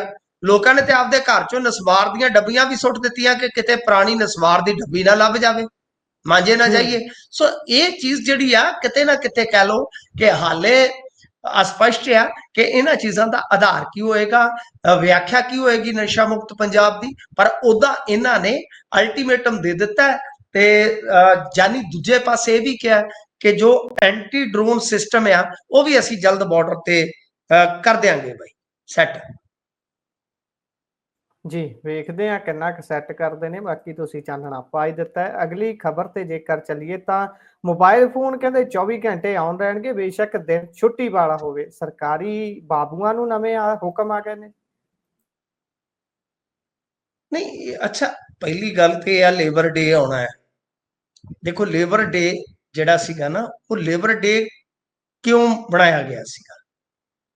ਸਲੇਵ ਪ੍ਰਥਾ ਸੀਗੀ, ਜਾਨਵਰਾਂ ਵਾਂਗੂ ਕੋਇਆ ਜਾਂਦਾ ਸੀਗਾ ਮਜ਼ਦੂਰ ਕਲਾਸ ਨੂੰ, ਤੇ ਅਖੀਰ ਫਿਰ ਮਤਲਬ ਕਿ ਕੁਝ ਚੀਜ਼ ਜਾਂ ਕਹਿ ਲਓ ਕਿ ਕੁਝ ਨਿਯਮ ਜਿਹੜੇ ਸੀ ਮਜ਼ਦੂਰਾਂ ਦੇ ਪੱਖ ਦੇ ਵੀ ਬਣੇ, ਤੇ ਸਭ ਤੋਂ ਅਹਿਮ ਸੀ 8 ਘੰਟੇ ਕੰਮ। ਤਾਂ 24 ਘੰਟਿਆਂ ਨੂੰ, ਯਾਨੀ ਆਪਾਂ ਦਿਨ ਰਾਤ ਇੱਕ ਦਿਨ ਨੂੰ 24 ਘੰਟਿਆਂ ਚ ਵੰਡਦੇ ਆ ਨਾ, ਤਾਂ 24 ਘੰਟੇ ਜਿਹੜੇ ਆ ਉਹਨਾਂ ਨੂੰ 3 ਮਤਲਬ ਕਿ ਹਿੱਸਿਆਂ ਚ ਵੰਡ ਦਿੱਤਾ, 8 + 8 ਤੇ +8। 8 ਘੰਟੇ ਕੰਮ, 8 ਘੰਟੇ ਹਿਊਮਨ ਬਾਡੀ ਨੂੰ ਆਰਾਮ ਜ਼ਰੂਰੀ ਹੈ, ਤੇ 8 ਘੰਟੇ ਮਤਲਬ ਕਿ ਬੰਦੇ ਦੇ ਕੋਲ ਆਪਣੇ ਵਾਸਤੇ, ਆਪਣੇ ਜੀਆਂ ਵਾਸਤੇ ਉਹਦੇ ਕੋਲ ਹੋਣ। ਇਹਦਾ ਮਤਲਬ ਇਹ ਆ ਕਿ ਇਹਨਾਂ ਨੇ ਭਗਤ ਸਿੰਘ ਦੀਆਂ ਤਸਵੀਰਾਂ ਲਾਈਆਂ। ਭਗਤ ਸਿੰਘ ਤੇ ਸਮਾਜਵਾਦੀ ਸੀ ਜੀ, ਭਗਤ ਸਿੰਘ ਤੇ ਉਹਦੀ ਵਿਚਾਰਧਾਰਾ ਜਿਹੜੀ ਆ ਉਹ ਤੇ ਕਾਮਰੇਡਾਂ ਵਾਲੀ ਸੀ। ਤੇ ਇਹ ਤੇ ਬਿਲਕੁਲ ਉਲਟ ਆ ਫਿਰ ਕਿ ਤੁਸੀਂ ਆਪਣੇ EMPLOYE ਨੂੰ ਛੁੱਟੀ ਵਾਲੇ ਦਿਨ ਵੀ ਕਹਿ ਰਹੇ ਹੋ ਕਿ ਫੋਨ ਤੂੰ ਬੰਦ ਨਹੀਂ ਕਰਨਾ, ਯਾਨੀ ਉਹਦੀ ਜਿਹੜੀ ਨਿੱਜੀ ਜ਼ਿੰਦਗੀ 'ਚ ਆਜ਼ਾਦੀ ਹੈ ਉਸਦੀ, ਤੁਸੀਂ ਉਹਨੂੰ ਵੀ ਕਿਤੇ ਨਾ ਕਿਤੇ ਨਿਚੋੜ ਲੈਣਾ ਚਾਹੁੰਦੇ ਹੋ। ਇਹ ਬੜੇ ਵੱਡੇ ਸਵਾਲ ਨੇ ਸਰ, ਇਹ ਬਹੁਤ ਵੱਡੇ ਸਵਾਲ ਆ। ਇਹ ਗੱਲ ਆ ਕਿ ਅੱਜ ਕੱਲ, ਅੱਛਾ ਠੀਕ ਆ, ਕੋਈ ਸਮਾਂ ਸੀਗਾ ਸਰਕਾਰੀ ਨੌਕਰੀ ਨੂੰ ਬਹੁਤ ਸ਼ਾਹੀ ਕੰਮ ਮੰਨਿਆ ਜਾਂਦਾ ਸੀਗਾ। ਅੱਜ ਤੁਸੀਂ ਕਿਸੇ ਟੀਚਰ ਨੂੰ ਦੇਖ ਲਓ, ਤੁਹਾਡਾ ਕੋਈ ਆਪਣਾ ਹੋਵੇ, ਮੇਰੇ ਤਾਂ ਹੈਗੇ ਨੇ, ਮੇਰੀਆਂ ਤਾਂ ਭੈਣਾਂ ਵੀ ਟੀਚਿੰਗ ਲਾਈਨ 'ਚ ਵੀ ਆ, ਸਾਡੇ ਬਹੁਤ ਸਾਰੇ ਬੱਚੇ ਪੁਲਿਸ 'ਚ ਆ, ਆਰਮੀ 'ਚ ਆ। ਤਾਂ ਮਤਲਬ ਇਹ ਆ ਕਿ ਅੱਜ ਦੇ ਦੌਰ ਦੇ ਵਿੱਚ ਸਰਕਾਰੀ ਜੌਬ ਦਾ ਜਿਹੜਾ ਸਟ੍ਰੈਸ ਹੈ ਬਹੁਤ ਭਾਰਾ ਹੈ ਜੀ, ਬਹੁਤ ਭਾਰਾ ਹੈ। ਤਾਂ ਤੁਸੀਂ ਮਤਲਬ ਕਿ ਛੁੱਟੀ ਵਾਲੇ ਦਿਨ ਵੀ, ਅੱਛਾ ਤੇ ਇਹਨਾਂ ਦੇ ਮੰਤਰੀਆਂ ਨੂੰ ਤੁਸੀਂ ਏਦਾਂ ਕਰਿਓ, ਇੱਕ ਦਿਨ ਇੱਥੋਂ ਡਿਕਸ਼ਨਰੀ ਖੋਲ ਲਓ, ਆਪ ਮੈਂ ਵੀ ਹੋ ਜਾਵਾਂਗਾ, ਤੁਸੀਂ 10 ਮਿੰਟ ਕਾਲਾਂ ਹੀ ਕਰ ਲਿਓ ਕਿ ਕਿਹੜਾ ਮੰਤਰੀ ਖੁਦ ਫੋਨ ਚੁੱਕਦਾ, ਉਹਦਾ ਆਫੀਸ਼ੀਅਲ ਨੰਬਰ। ਸਰ ਉਹਦਾ ਆਫੀਸ਼ੀਅਲ ਨੰਬਰ ਜਿਹੜਾ ਹੋਏਗਾ, ਪਹਿਲੀ ਗੱਲ ਉਹ ਮੰਤਰੀ ਦੇ ਕੋਲ ਹੋਣਾ ਹੀ ਨਹੀਂ, ਉਹ ਕਿਸੇ ਹੋਰ ਵਿਅਕਤੀ ਕੋਲ ਹੋਏਗਾ। ਤੁਸੀਂ ਐਕਸਪੈਰੀਮੈਂਟ ਕਰ ਲੈਣਾ, ਇੱਕ ਟਾਕ ਸ਼ੋ ਰੱਖ ਲਓ, ਇਹਦੇ ਵਿੱਚ ਕਾਲਰ ਵੀ ਲੈ ਲਿਓ ਤੁਸੀਂ, ਮੰਨ ਲਓ ਕਿ ਤੁਸੀਂ ਵੇਖਿਓ ਕਿ ਕਿੰਨੇ MLA, ਕਿੰਨੇ ਮੰਤਰੀ ਤੁਹਾਡਾ ਫੋਨ ਚੁੱਕਦੇ ਆ। ਤਾਂ ਕੀ ਗੱਲ ਹੈ ਬਈ, ਜੇ EMPLOYE ਛੁੱਟੀ ਵਾਲੇ ਦਿਨ ਵੀ ਫੋਨ ਬੰਦ ਨਹੀਂ ਰੱਖੂਗਾ, ਤੁਹਾਡੀਆਂ ਕਾਲਾਂ ਸੁਣੂਗਾ। ਤੇ ਤੁਸੀਂ ਇੱਕ 24 ਘੰਟਿਆਂ ਦੇ ਦਿਨ ਰਾਤ ਦੇ ਵਿੱਚ ਕਿੰਨੇ ਲੋਕਾਂ ਦੇ ਨਾਲ ਡਾਇਰੈਕਟਲੀ ਕਾਲ ਤੇ ਆਉਨੇ ਹੋ ਤੁਸੀਂ। ਸੋ ਇਸ ਵਾਸਤੇ ਮੇਰੇ ਖਿਆਲ ਦੇ ਨਾਲ ਇਹ ਚੀਜ਼ਾਂ ਜਿਹੜੀਆਂ ਨੇ ਬੇਲੋੜੀਆਂ ਨੇ। ਹਾਂ ਠੀਕ ਹੈ, ਵਰਕਿੰਗ ਆਵਰਸ ਜਿਹੜੇ ਆ ਜਾਂ ਜੋ ਵਰਕਿੰਗ ਡੇਜ਼ ਆ ਉਹਨਾਂ ਦੇ ਵਿੱਚ ਜੋ ਵੀ ਪ੍ਰੋਡਕਟਿਵਿਟੀ ਆ ਵਧਾਈ ਜਾ ਸਕਦੀ ਆ, ਅੱਛਾ ਕੰਮ ਲਿਆ ਜਾ ਸਕਦਾ। ਮੈਂ ਨਹੀਂ ਕਹਿੰਦਾ ਕਿ ਤੁਸੀਂ ਸਖਤੀ ਨਾ ਕਰੋ, ਪਰ ਜੋ ਕਿਸੇ ਦੀ ਨਿੱਜੀ ਜ਼ਿੰਦਗੀ 'ਚ ਜੋ ਸਕੂਨ ਹੈ ਤੁਸੀਂ ਉਸ ਨੂੰ ਵੀ ਖੋਲੋ। ਮੈਂ ਇਸ ਨੂੰ ਠੀਕ ਨਹੀਂ ਮੰਨਦਾ, ਮਾਫ ਕਰਨਾ। ਕੁਝ ਲੋਕ ਕਹਿਣਗੇ ਕਿ ਜੀ ਇਹ ਸਰਕਾਰੀ EMPLOYEE ਹੈ, ਇਹ ਕਿਉਂ ਫੋਨ ਬੰਦ ਕਰਦੇ, ਫਲਾਂ ਫਲਾਂ ਫਲਾਂ ਫਲਾਂ। ਨਹੀਂ, ਮੈਂ ਜਿਵੇਂ ਤੁਹਾਨੂੰ ਦੱਸਿਆ ਕਿ ਸਰਕਾਰੀ EMPLOYEE ਜਿਹੜਾ ਹੈ ਉਹ ਠੀਕ ਹੈ, ਵਰਕਿੰਗ ਆਵਰਸ ਦੇ ਵਿੱਚ ਉਹ ਸਰਕਾਰੀ ਹੈ, ਛੁੱਟੀ ਉਹਦਾ ਆਫ ਹੈ ਜਾਂ ਉਹ ਛੁੱਟੀ ਤੇ ਆ, ਵਿਆਹ ਸ਼ਾਦੀ 'ਚ ਹੈ, ਕਿਸੇ ਕੰਮ 'ਚ ਆ, ਕੋਈ ਆਪਣੇ ਬੱਚਿਆਂ ਦੇ ਨਾਲ ਆ, ਤਾਂ ਫਿਰ ਮੇਰੇ ਖਿਆਲ ਦੇ ਨਾਲ ਜਿਹੜੇ ਉਹਦੇ ਨਿੱਜੀ ਪਲ ਆ, ਉਹਨਾਂ ਨਿੱਜੀ ਪਲਾਂ ਨੂੰ ਜੇ ਤੁਸੀਂ ਇਦਾਂ ਕਰਦੇ ਤਾਂ ਠੀਕ ਨਹੀਂ, ਮੇਰੀ ਨਜ਼ਰ ਦੇ ਵਿੱਚ, ਮੇਰੀ ਜਾਚੇ ਠੀਕ ਨਹੀਂ ਹੈ। ਬਾਕੀ ਹੁਣ ਦੇਖੋ ਜਿਹੜੇ EMPLOYEE ਆ ਇਸ ਦਾ ਕਿਸ ਤਰ੍ਹਾਂ ਵਿਰੋਧ ਕਰਦੇ ਆ ਜਾਂ ਇਸ ਨੂੰ ਪ੍ਰਵਾਨ ਕਰਦੇ ਆ, ਪਰ ਮੈਨੂੰ ਇਹ ਲੱਗਦਾ ਕਿ ਇਸ ਤਰ੍ਹਾਂ ਪ੍ਰੋਡਕਟਿਵਿਟੀ ਜਿਹੜੀ ਹੁੰਦੀ ਆ ਉਹ ਘਟਦੀ ਆ, ਵੱਧਦੀ ਨਹੀਂ ਹੈ ਕਦੇ। ਜੀ, ਸੋ ਅਗਲੀ ਖਬਰ ਤੇ ਜੇਕਰ ਚੱਲੀਏ ਤਾਂ ਉਧਰ ਇੱਕ ਵਜ਼ੀਰ ਦੇ ਗਨਮੈਨ ਦੀ ਮੌਤ ਹੋ ਗਈ ਸੀ। ਕੁਝ ਲੋਕ ਇਸ ਨੂੰ ਦੱਸ ਰਹੇ ਸੀ ਕਿ ਕਤਲ ਦਾ ਮਾਮਲਾ ਹੈ, ਪਰ ਇਸ 'ਚ ਹੁਣ ਕੇਸ ਦਰਜ ਹੋ ਗਿਆ ਜੀ। ਦੇਖੋ ਇਹਦੇ 'ਚ ਕੀ ਹੈ ਕਿ ਇਸ ਮੁੰਡੇ ਨੂੰ ਜਿਹੜੀ ਜੌਬ ਮਿਲੀ ਸੀ, ਗੋਲਡੀ ਨਾਂ ਦਾ ਸੀ, ਰਾਮਪੁਰ ਦਾ ਸੀਗਾ। ਇਸ ਮੁੰਡੇ ਨੂੰ ਜੌਬ ਮਿਲੀ ਸੀ ਆਪਦੇ ਪਿਓ ਦੀ ਜਗ੍ਹਾ, ਉਹ ਵੀ ਪੁਲਿਸ ਵਾਲਾ ਸੀਗਾ। ਇਹਦਾ ਇੱਕ ਲੜਕੀ ਦੇ ਨਾਲ ਮੋਹ ਮੁਹੱਬਤ ਵਾਲਾ ਰਿਸ਼ਤਾ ਸੀਗਾ। ਫਿਰ ਉਹ ਲੜਕੀ ਵਿਆਹੀ ਗਈ, ਸ਼ਾਇਦ ਉਹਦੇ ਵੀ ਪਤੀ ਦੀ ਡੈਥ ਹੋਈ ਆ। ਤੇ ਦੱਸਦੇ ਆ ਕਿ ਇਹ ਅਜੇ ਵੀ ਜਾਂਦਾ ਹੁੰਦਾ ਸੀਗਾ। ਇਹਦੇ ਪਰਿਵਾਰ ਦਾ ਤਾਂ ਦੋਸ਼ ਇਹ ਆ ਕਿ ਉਹ ਪਰਿਵਾਰ ਆਪ ਹੀ ਸੱਦ ਲੈਂਦਾ ਸੀਗਾ, ਤੇ ਹੁਣ ਵੀ ਇਹਨੂੰ ਬੁਲਾਇਆ ਗਿਆ ਤੇ ਉਹਨਾਂ ਨੇ ਮਤਲਬ ਕਿ ਕਤਲ ਕਰ ਦਿੱਤਾ ਆ। ਪਰ ਦੂਜੇ ਪਾਸੇ ਪੁਲਿਸ ਇਹ ਕਹਿੰਦੀ ਆ ਕਿ ਦਰਅਸਲ ਉੱਥੇ ਕੋਈ, ਚਲੋ ਹੋ ਸਕਦਾ ਕੋਈ ਗੱਲਬਾਤ ਹੋਈ ਹੋਵੇ, ਤਾਂ ਇਹਨੇ ਖੁਦ ਨੂੰ ਗੋਲੀ ਮਾਰੀ ਆ। ਤੇ ਮੁੰਡੀਆਂ ਸਾਹਿਬ ਜਿਹੜੇ ਵਜ਼ੀਰ ਨੇ ਉਹਨਾਂ ਦਾ ਇਹ ਗਨਮੈਨ ਸੀ, ਸੋਹਣਾ ਸੁਨੱਖਾ ਮੁੰਡਾ ਸੀਗਾ। ਮੈਂ ਤਸਵੀਰ ਦੇਖੀ ਹੈ। ਤਾਂ ਕੱਲ ਇਹ ਘਟਨਾ ਵਾਪਰ ਗਈ ਸੀਗੀ, ਕੱਲ ਖਬਰਾਂ ਆ ਗਈਆਂ ਸੀਗੀਆਂ। ਤਾਂ ਹੁਣ ਪਰਿਵਾਰ ਦੇ ਬਿਆਨਾਂ ਤੇ ਜਿਹੜੀ ਇਹਦੇ ਨਾਲ ਤਾਲੁਕਾਤ ਦੇ ਵਿੱਚ ਸੀਗੀ ਲੜਕੀ, ਉਹਦੇ ਤੇ, ਸ਼ਾਇਦ ਉਹਦੇ ਭਰਾ ਤੇ ਇੱਕ ਤੇ ਹੋਰ ਤੇ ਮੁਕੱਦਮਾ ਜਿਹੜਾ ਹੈ ਦਰਜ ਹੋ ਗਿਆ ਹੈ। ਤਾਂ ਇਹ ਕਹਿ ਲਓ ਕਿ ਖੂਨੀ ਕਹਾਣੀ ਹੈ। ਇਹਦੇ ਵਿੱਚ ਇੱਕ ਨੌਜਵਾਨ ਪੁਲਿਸ EMPLOYEE ਜਿਹੜਾ ਹੈ, ਪੁਲਿਸ ਕਰਮਚਾਰੀ ਹੈ ਜਿਹੜਾ, ਉਹ ਭੇਤ ਭਰੇ ਹਾਲਤ ਦੇ ਵਿੱਚ ਮਰ ਜਾਂਦਾ ਹੈ। ਪਰਿਵਾਰ ਕਹਿੰਦਾ ਕਿ ਕਤਲ ਹੋਇਆ, ਪਰ ਦੂਜੇ ਪਾਸੇ ਜਿਵੇਂ ਮੈਂ ਤੁਹਾਨੂੰ ਦੱਸਿਆ ਕਿ ਪੁਲਿਸ ਕਹਿ ਰਹੀ ਹੈ ਕਿ ਇਹ ਜਿਹੜਾ ਮਾਮਲਾ ਹੈ ਇਹ ਸੁਸਾਈਡ ਦਾ ਹੈ, ਕਿ ਉਹਨੇ ਆਪਣੀ ਸਰਵਿਸ ਵਾਲੀ ਜਿਹੜੀ ਹੁਣ ਪਤਾ ਨਹੀਂ ਉਹਦੇ ਕੋਲ ਰਿਵਾਲਵਰ ਸੀ ਕਿ ਪਿਸਟਲ ਸੀ, ਕੀ ਹਿਸਾਬ ਕਿਤਾਬ ਹੈ ਜੀ, ਤਾਂ ਉਹਨੇ ਖੁਦ ਨੂੰ ਗੋਲੀ ਮਾਰੀ ਆ। ਤਾਂ 5 ਸਾਲ ਪਹਿਲਾਂ ਮੈਂ ਜਿਵੇਂ ਦੱਸਿਆ ਕਿ ਉਸ ਔਰਤ ਦੀ ਸ਼ਾਦੀ ਹੋ ਚੁੱਕੀ ਸੀਗੀ ਤੇ ਇਹਦੇ ਪਤੀ ਦੀ ਵੀ ਜਿਹੜੀ ਹੈ ਉਹ ਡੈਥ, ਇੱਕ ਅਖਬਾਰ ਨੇ ਲਿਖਿਆ ਕਿ ਇਹਦੀ ਹੋਈ ਸੀਗੀ। ਤਾਂ ਬਾਕੀ ਬਈ ਇਹਨਾਂ ਨੂੰ ਗ੍ਰਿਫਤਾਰ ਕਰਨ ਵਾਸਤੇ ਛਾਪੇਮਾਰੀ ਜਿਹੜੀ ਆ ਉਹ ਕੀਤੀ ਜਾ ਰਹੀ ਹੈ, ਪੁਲਿਸ ਦਾ ਐਸਾ ਵਰਸ਼ਨ ਹੈ ਜੀ। ਜੀ, ਸੋ ਅਗਲੀ ਖਬਰ ਤੇ ਜੇਕਰ ਚੱਲੀਏ ਤਾਂ ਅੱਜ ਸੁਣਵਾਈ ਸੀ ਜੀ ਮੋਹਾਲੀ ਦੇ ਵਿੱਚ, ਜਿਹੜੀ ਮੋਹਾਲੀ 'ਚ ਸੁਣਵਾਈ ਤੇ ਮੋਹਾਲੀ 'ਚ ਜਿਹੜੀ ਇੰਟਰਵਿਊ ਹੋਈ ਸੀ ਲਾਰੈਂਸ ਬਿਸ਼ਨੋਈ ਦੀ, ਉਸ ਤੇ ਕੀ ਕੁਝ ਹੁਣ ਅੱਗੇ ਤੁਰੀ ਹੈ ਗੱਲ ਜੀ। ਦੇਖੋ ਗੁਰਪ੍ਰੀਤ ਜੀ, ਪਿੱਛੇ ਜੇ ਖਬਰ ਆਈ ਸੀਗੀ ਕਿ ਕੁਝ ਪੁਲਿਸ ਕਰਮਚਾਰੀਆਂ ਦੇ ਪੋਲੀਗ੍ਰਾਫ ਟੈਸਟ ਹੋਣਗੇ, ਤੇ ਉਹ ਕਿਉਂਕਿ ਤੁਹਾਨੂੰ ਪਤਾ ਇਸ ਤਰ੍ਹਾਂ ਦੇ ਜਿਹੜੇ ਟੈਸਟ ਹੁੰਦੇ ਨੇ ਉਹਨਾਂ ਵਾਸਤੇ ਸਹਿਮਤੀ ਜ਼ਰੂਰੀ ਹੁੰਦੀ ਹੈ, ਕੰਸੈਂਟ ਜ਼ਰੂਰੀ ਹੁੰਦਾ ਹੈ। ਹੁਣ ਹੋਇਆ ਕਿ ਇਹਨਾਂ ਨੇ ਪਹਿਲਾਂ ਤੇ ਦੱਸਦੇ ਆ ਕਿ ਹਾਂ ਕਰ ਦਿੱਤੀ, ਉਤੇ ਬਾਅਦ ਇਹ ਜਿਹੜੀ ਮੋਹਾਲੀ ਜ਼ਿਲ੍ਹਾ ਅਦਾਲਤ ਹੈ ਉਹਦੇ ਵਿੱਚ ਜਾ ਕੇ ਇਹਨਾਂ ਨੇ ਇਸ ਚੀਜ਼ ਨੂੰ ਸਟੇ ਕਰਵਾਉਣ ਵਾਸਤੇ ਚਾਰਾਜੋਈ ਕਰ ਦਿੱਤੀ। ਉਸ ਤੋਂ ਬਾਅਦ ਫਿਰ ਕੋਰਟ ਨੇ ਇਹਨਾਂ ਦਾ ਪੱਖ ਜਿਹੜਾ ਸੁਣਿਆ, ਕਿਉਂਕਿ ਇਹਦੇ ਵਿੱਚ ਸਹਿਮਤੀ ਜ਼ਰੂਰੀ ਆ, ਤੇ ਇਹ ਜਿਹੜਾ ਫੈਸਲਾ ਹੋਇਆ ਸੀਗਾ ਪੋਲੀਗ੍ਰਾਫ ਟੈਸਟ ਦਾ, ਉਸ ਨੂੰ ਰੋਕ ਦਿੱਤਾ ਗਿਆ। ਤਾਂ ਇਹਦੇ ਵਿੱਚ ਇਹਨਾਂ ਨੇ ਜਾ ਕੇ ਜਿਹੜੀ ਅਹਿਮ ਗੱਲ ਕਹੀ ਆ ਕਿ ਸਾਡੇ ਤੇ ਪੋਲੀਗ੍ਰਾਫ ਟੈਸਟ ਤੇ ਸਹਿਮਤੀ ਬਣਾਉਣ ਦਾ ਦਬਾਅ ਸੀਗਾ। ਦੇਖੋ ਇਹੀ ਗੱਲਾਂ ਹੁਣ ਸੋਚਣ ਵਾਲੀਆਂ, ਵਿਚਾਰਨ ਵਾਲੀਆਂ। ਪੋਲੀਗ੍ਰਾਫ ਟੈਸਟ ਦਾ ਮਤਲਬ ਇਹ ਹੁੰਦਾ ਹੈ ਕਿ ਕੋਈ ਬੰਦਾ ਜਾਂਚ ਪੜਤਾਲ ਦੇ ਵਿੱਚ ਸਹਿਯੋਗ ਨਹੀਂ ਜਦੋਂ ਕਰਦਾ, ਏਜੰਸੀ ਨੂੰ ਲੱਗਦਾ ਹੈ ਜਾਂ ਜੋ ਵੀ ਇਨਵੈਸਟੀਗੇਟਰ ਹੈ ਉਹਨੂੰ ਲੱਗਦਾ ਹੈ, ਤਾਂ ਸਾਇੰਟੀਫਿਕ ਤਰੀਕੇ ਦੇ ਨਾਲ ਕਿ ਉਹਦੇ ਅੰਦਰ ਕੀ ਪਿਆ ਹੈ ਉਹਨੂੰ ਸੁਣਿਆ ਜਾਵੇ। ਠੀਕ ਹੈ ਜੀ। ਉਧਰ ਆਪਾਂ ਨਹੀਂ ਜਾਵਾਂਗੇ, ਉਹ ਵਿਧੀ ਵਿਧਾਨ ਕੀ ਹੁੰਦਾ ਹੈ, ਕਿਸ ਤਰ੍ਹਾਂ ਉਹ ਟੈਸਟ ਕੀਤਾ ਜਾਂਦਾ, ਇਹਦੇ ਤੇ ਕਿਸੇ ਦਿਨ ਫੇਰ ਟਾਈਮ ਲਾ ਲਾਂਗੇ। ਤਾਂ ਕਹਿਣ ਦਾ ਮਤਲਬ ਇਹ ਆ ਕਿ ਇਹ ਇੱਕ ਸਾਇੰਟੀਫਿਕ ਤਰੀਕਾ ਹੈ, ਪਰ ਇਹਦੇ ਵਿੱਚ ਵੀ ਨਿਯਮ ਨੇ। ਹੁਣ ਗੱਲ ਇਹ ਆ ਕਿ ਜੇ ਪੋਲੀਗ੍ਰਾਫ ਟੈਸਟ ਤੱਕ ਗੱਲ ਪਹੁੰਚਦੀ ਆ ਤਾਂ ਇੱਕ ਸਵਾਲ ਵੱਡਾ ਜਿਹੜਾ ਹੈ ਉਹ ਇਹ ਵੀ ਪੈਦਾ ਹੋਏਗਾ ਕਿ ਕੀ ਪੁਲਿਸ ਨੂੰ ਜਾਂਚ ਦੇ ਵਿੱਚ ਸਹਿਯੋਗ ਨਹੀਂ ਕਰ ਰਹੀ ਕਿ ਪੋਲੀਗ੍ਰਾਫ ਟੈਸਟ ਦਾ ਸਹਾਰਾ ਲੈਣਾ ਪੈ ਰਿਹਾ ਵਾ। ਦੂਜੀ ਚੀਜ਼ ਇਹ ਆ ਕਿ ਦਬਾਅ ਕੌਣ ਪਾ ਰਿਹਾ, ਕਿ ਪੁਲਿਸ ਨੂੰ ਪ੍ਰੈਸ਼ਰਾਈਜ਼ ਕਰ ਰਹੀ ਹੈ ਜਾਂ ਕਿਹਦੇ ਕਹਿਣ ਤੇ ਕਰ ਰਹੀ ਹੈ। ਇਸ ਮਾਮਲੇ ਦੇ ਵਿੱਚ ਦੇਖੋ ਕਈ ਪੱਖ ਨੇ। ਇੱਕ ਪੱਖ ਇਹ ਵੀ ਆ ਕਿ ਗੁਰਸ਼ੇਰ ਸੰਧੂ, ਠੀਕ ਆ, ਉਹਦੀ ਡਿਸਮਿਸਲ ਹੋਈ, ਤੁਹਾਨੂੰ ਪਤਾ ਹੀ ਆ। ਨੌਜਵਾਨ ਉਹ ਡੀਐਸਪੀ ਭੱਜਿਆ ਇੱਧਰ ਉੱਧਰ, ਪਰ ਉਹਦਾ ਕੁਛ ਨਹੀਂ ਵਟਿਆ ਗਿਆ, ਉਹਦੇ ਤੇ ਗਾਜ ਟਿੱਕੀ ਆ। ਉਹਨੂੰ ਸਮਝਿਆ ਗਿਆ ਕਿ ਇਸੇ ਬੰਦੇ ਨੇ ਸਭ ਕੁਝ ਕਰਾਇਆ, ਪਰ ਅੰਦਰ ਖਾਤੇ ਹਾਲੇ, ਕਿਉਂਕਿ ਗੁਰਸ਼ੇਰ ਤਾਂ ਤੁਹਾਨੂੰ ਪਤਾ ਅੰਡਰਗਰਾਉਂਡ ਹੀ ਆ, ਪਰ ਜੋ ਉਹਦੇ ਸੱਜੇ ਖੱਬੇ ਵਾਲੇ ਬੰਦੇ ਆ ਉਹ ਕਹਿੰਦੇ ਕਿ ਇਸ ਅਫਸਰ ਦੇ ਕੈਰੀਅਰ ਤੇ ਕੁਝ ਲੋਕ ਦਾਗ ਬਣ ਗਏ। ਮਤਲਬ ਕਿ ਇਹ ਜੋ ਪੁਲਿਸ ਦੀ ਅੰਦਰੂਨੀ ਰਾਜਨੀਤੀ ਹੁੰਦੀ ਆ ਉਹਦਾ ਸ਼ਿਕਾਰ ਹੋਇਆ, ਇਹ ਖੁਦ ਵਿਕਟਮ ਹੈ। ਇਹ ਸਰ ਉਹਦੇ ਨਾਲ ਦੇ ਕਹਿੰਦੇ ਆ, ਮਤਲਬ ਆਫ ਦੀ ਰਿਕਾਰਡ ਆ, ਇਹ ਬਹੁਤ ਜਲਦੀ ਹੋ ਸਕਦਾ ਔਨ ਦੀ ਰਿਕਾਰਡ ਵੀ ਚੀਜ਼ਾਂ ਆਉਣ ਲੱਗ ਜਾਣ। ਤਾਂ ਖੈਰ ਹੁਣ ਪਤਾ ਨਹੀਂ ਕੀ ਰਾਜ ਆ, ਕੀ ਗੱਲ ਆ, ਕੀ ਬਾਤ ਆ। ਪੁਲਿਸ ਫਿਰ ਉਹ ਗੱਲਾਂ ਤੇ ਉਹੀ ਆ ਜਿਵੇਂ ਮੈਂ ਅੱਗੇ ਤੁਹਾਨੂੰ ਦੱਸਿਆ ਕਿ ਇੱਥੇ ਚੇਅਰਮੈਨ ਕਹਿੰਦਾ ਜੀ ਮੇਰੇ ਨਾਲ ਧੱਕਾ ਹੋ ਰਿਹਾ, ਉਹਦੇ ਹੱਥੋਂ ਕੁੱਟ ਖਾਣ ਵਾਲਾ ਕਹਿੰਦਾ ਮੇਰੇ ਨਾਲ ਧੱਕਾ ਹੋ ਗਿਆ।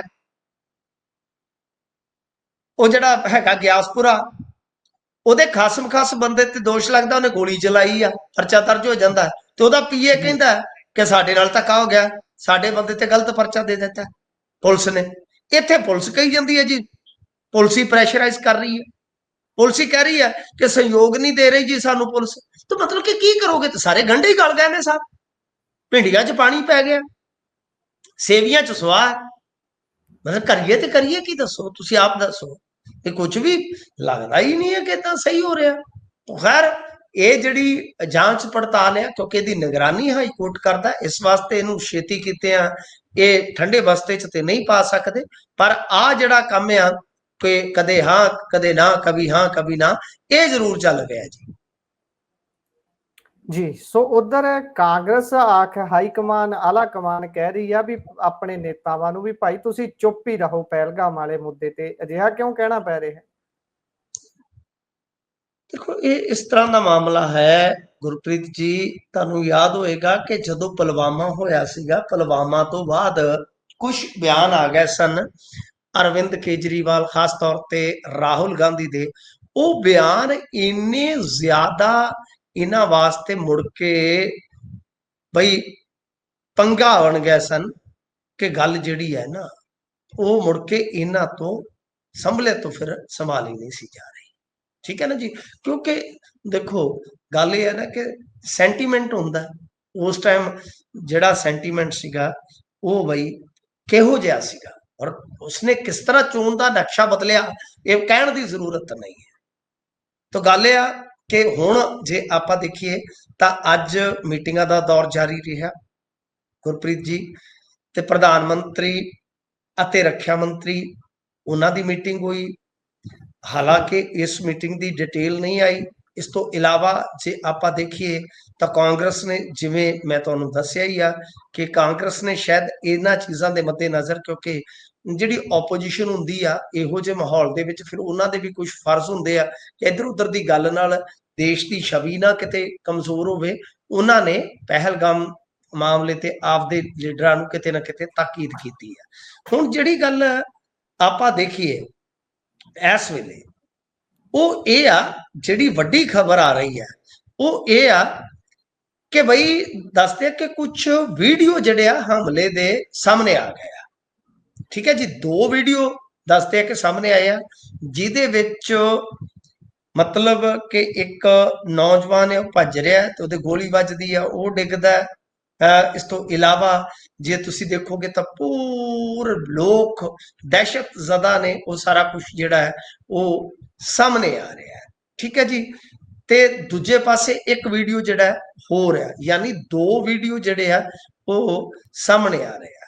ਤਾਂ ਇਹ ਜਿਹੜੇ ਮਤਲਬ ਕਿ ਕੋਈ ਉੱਥੇ ਸੈਲਾਨੀ ਸੀਗਾ ਤਾਂ ਉਸਨੇ ਇਹ ਵੀਡੀਓ ਜਿਹੜੇ, ਕਿਉਂਕਿ ਉੱਤੇ ਸੀ ਸ਼ਾਇਦ ਹਵਾ ਦੇ ਵਿੱਚ ਕੋਈ ਮਤਲਬ ਕਿ ਐਡਵੈਂਚਰ ਗੇਮ ਜੋ ਹੁੰਦੀ ਹੈ ਜਿਪ ਲਾਈਨਿੰਗ ਵਗੈਰਾ, ਉਹ ਉੱਤੇ ਸ਼ੂਟ ਕਰ ਰਿਹਾ ਸੀਗਾ, ਤਾਂ ਉਹਦੇ ਵਿੱਚ ਉਹ ਚੀਜ਼ਾਂ ਜਿਹੜੀਆਂ ਕੈਪਚਰ ਹੁੰਦੀਆਂ ਨੇ। ਤਾਂ ਖੈਰ ਜੇ ਆਪਾਂ ਦੇਖੀਏ ਤਾਂ ਇਹੀ ਇਸ ਵੇਲੇ ਦੀ ਇੱਕ ਵੱਡੀ ਖਬਰ ਆ ਕਿ ਪਾਕਿਸਤਾਨ ਦੇ ਪ੍ਰਧਾਨ ਮੰਤਰੀ ਬੋਲੇ ਆ ਕਿ ਭਾਰਤ ਕਦੇ ਵੀ ਹਮਲਾ ਕਰ ਸਕਦਾ। ਇਹ ਵੱਡੀ ਗੱਲ ਆ, ਇਸ ਵੇਲੇ ਦੀ ਇਹੀ ਵੱਡੀ ਗੱਲ ਆ। ਸੋ ਸਾਡੀ ਇੱਥੋਂ ਦੀ ਲੋਕਲ ਪੋਲਿਟਿਕਸ ਉੱਥੇ ਚੱਲਦੀ ਆ, ਕੂਟਨੀਤੀ ਚੱਲਦੀ ਆ, ਸਾਰਾ ਕੁਝ ਚੱਲਦਾ ਹੈ, ਪਰ ਪਾਕਿਸਤਾਨ ਦੇ ਪ੍ਰਧਾਨ ਮੰਤਰੀ ਦਾ ਬਿਆਨ ਆ ਜਾਣਾ ਤੇ ਉਸ ਤੋਂ ਪਹਿਲਾਂ ਜਿਵੇਂ ਆਪਾਂ ਵੇਖਿਆ ਹੀ ਆ ਕਿ ਮੀਡੀਆ ਨੂੰ ਇਹਨਾਂ ਨੇ ਤਾਕੀਦ ਕਰ ਦਿੱਤੀ ਸੀ ਕਿ ਮਿਲਟਰੀ ਮੂਵਮੈਂਟ ਦੀ ਜਿਹੜੀ ਹੈ ਉਹ ਤੁਸੀਂ ਕਵਰੇਜ ਕਰਨ ਤੋਂ ਗਰੇਜ਼ ਕਰਨਾ। ਸਾਰੀਆਂ ਚੀਜ਼ਾਂ ਕਿਤੇ ਨਾ ਕਿਤੇ ਕਹਿ ਲਓ ਕਿ ਇਸ ਵੇਲੇ ਡਰਾਉਂਦੀਆਂ ਨੇ ਕਿ ਕੋਈ ਸਮਾਲ ਸਕੇਲ ਦਾ ਜਾਂ ਹੋ ਸਕਦਾ ਵੱਡੇ ਸਕੇਲ ਦਾ ਕੋਈ ਵਾਰਫੇਅਰ ਨਾ ਸ਼ੁਰੂ ਹੋ ਜਾਵੇ। ਡਰ ਇਸੇ ਗੱਲ ਦਾ ਹੀ ਹੈ ਜੀ। ਸੋ ਖੈਰ ਸੁੱਖ ਮੰਗਦੇ ਹਾਂ, ਅਸੀਂ ਇਸ ਪ੍ਰੋਗਰਾਮ ਨੂੰ ਇੱਥੇ ਸਮਾਪਤ ਕਰਦੇ ਹਾਂ। ਸੋ ਮਿੰਟੂ ਜੀ, ਤੁਸੀਂ ਜੁੜੇ ਜਾਣਕਾਰੀਆਂ ਸਾਂਝੀਆਂ ਕੀਤੀਆਂ, ਬਹੁਤ ਬਹੁਤ ਧੰਨਵਾਦ ਜੀ। ਸਤਿ ਸ਼੍ਰੀ ਅਕਾਲ। ਧੰਨਵਾਦ ਜੀ, ਸਤਿ ਸ੍ਰੀ ਅਕਾਲ। ਸੋ ਇਹ ਸਨ ਸਾਡੇ ਨਾਲ ਮਿੰਟੂ ਗੁਰਸਰੀਆ ਜੀ, ਜਿਨ੍ਹਾਂ ਨੇ ਵੱਖ-ਵੱਖ ਖਬਰਾਂ ਦੇ ਉੱਪਰ ਚਾਨਣਾ ਪਾਇਆ। ਕਿਵੇਂ ਦਾ ਲੱਗਿਆ ਤੁਹਾਨੂੰ ਪ੍ਰੋਗਰਾਮ? ਤੁਸੀਂ ਆਪਣੇ ਵਿਚਾਰ, ਰਾਏ, ਟਿੱਪਣੀਆਂ ਸਾਡੇ ਨਾਲ ਪੰਜਾਬੀ ਰੇਡੀਓ ਤੇ ਪੰਜਾਬੀ ਟੀਵੀ USA ਦੇ ਵੱਖ-ਵੱਖ ਪਲੇਟਫਾਰਮਸ ਦੇ ਜ਼ਰੀਏ ਸਾਂਝਾ ਕਰ ਸਕਦੇ ਹੋ। ਜੁੜੇ ਰਹੋ ਪੰਜਾਬੀ ਰੇਡੀਓ ਤੇ ਪੰਜਾਬੀ ਟੀਵੀ USA ਦੇ ਨਾਲ। ਪ੍ਰੋਗਰਾਮਾਂ ਦੀ ਲਗਾਤਾਰਤਾ ਇਸੇ ਤਰ੍ਹਾਂ ਬਰਕਰਾਰ ਰਹੇਗੀ। ਧੰਨਵਾਦ। ਸਤਿ ਸ਼੍ਰੀ ਅਕਾਲ।